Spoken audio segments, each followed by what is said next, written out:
So, what is going on, guys? This is Ryan here. And this is the Ryan here. And we once again have another interesting theory for you all. Now, this one is actually revolving around the idea that the pink guy may have been set up. Yes, now in the East Hall corner of Five Nights at Freddy's 1, we can sometimes see newspaper clippings of the story of Freddy Fazbear's Pizza. Basically, it starts off saying that children have gone missing, and then the next one it basically says 5 children have been killed and the murderer has been convicted.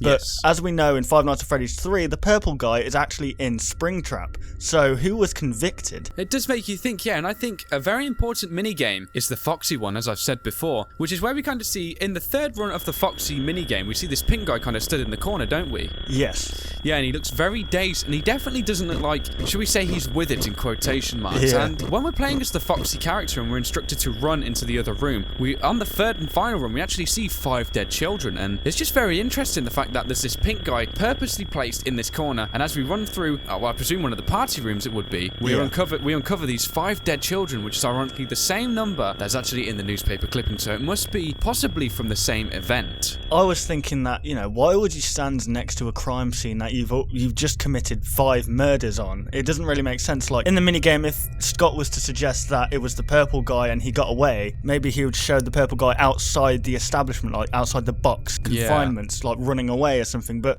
why would you be in the room next door to the place where you've just killed 5 children? It makes no sense. Exactly, and I think just a really interesting point is the look of the pink guy. I mean, when you look at his eyes and the way his mouth's open, he looks like he's purposely been made to be non-symmetrical. I mean, with 8-bit models, generally you'll see like a area of symmetry, especially like with the purple guy and things like that, but this guy's eyes, one is quite far down his face and one is quite high up with a gaping mouth, almost like he's definitely not with it. His senses may not be all there. So it's just really interesting, isn't it? Yeah, and I was just thinking maybe the pink guy and the purple guy were in on this plan together. Maybe they had some kind of cunning plan to kill these 5 children, but obviously when it got heated, the purple guy thought, right, I could easily get away with these murders if I just put the blame on someone else. And that's why maybe he drugged this pink guy up, maybe. Yeah, you mean to look the way he does? Yeah, because it like you say, it's just he does look very out of it, in honesty. And for all we know, he could have already been drugged up on the first murder, and I think going back to Five Nights at Freddy's 2, that was where the bite of 87 occurred, wasn't it? Yeah. So what about if after that, the purple guy kind of nurtured this pink guy and kind of took him under his wing, and because obviously when you're missing the frontal lobe, you don't have any kind of emotions or any state of mind. What about if he manipulated him to almost act out on these murders, and then when he was caught, because obviously he had no state of mind or emotion, he wouldn't have really shown much emotion, and the police might have been very confused with why he's so dazed and kind of just pinned the blame on him for kind of psychiatric and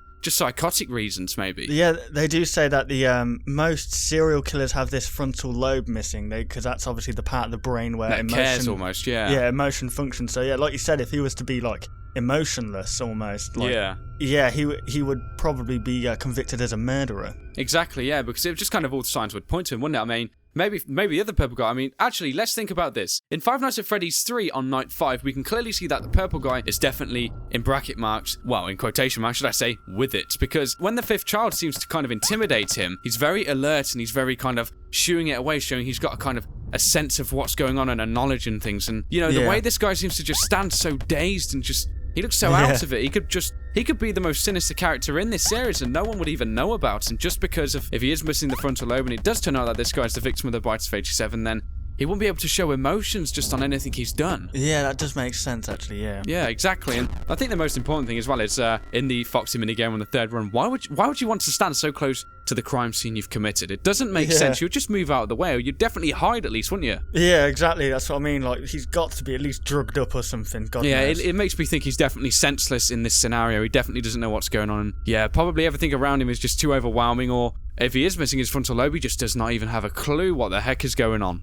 Yeah. So there you have it, guys. There is once again another interesting theory looking at the pink guy actually in this one occasion. We've actually been looking at this guy quite a lot lately, haven't we? Yeah, we have. He's a very intriguing character, just how he seems to have not much involvement within the storyline. But I don't know, I think we're uncovering things now, and it seems like he definitely does have a much more sinister role in everything that's happened. So yeah, guys, if you did enjoy the video, be sure to like it. And hey, if you're new around here, why not subscribe for more theories and also gameplay videos? So yeah, thank you very much for watching the video, guys, and we'll of course see you on the next one. Goodbye, guys. Want to see even more content from us? Consider liking and subscribing to ensure you'll see all content in the foreseeable future. And hey, why not check out our past 2 videos?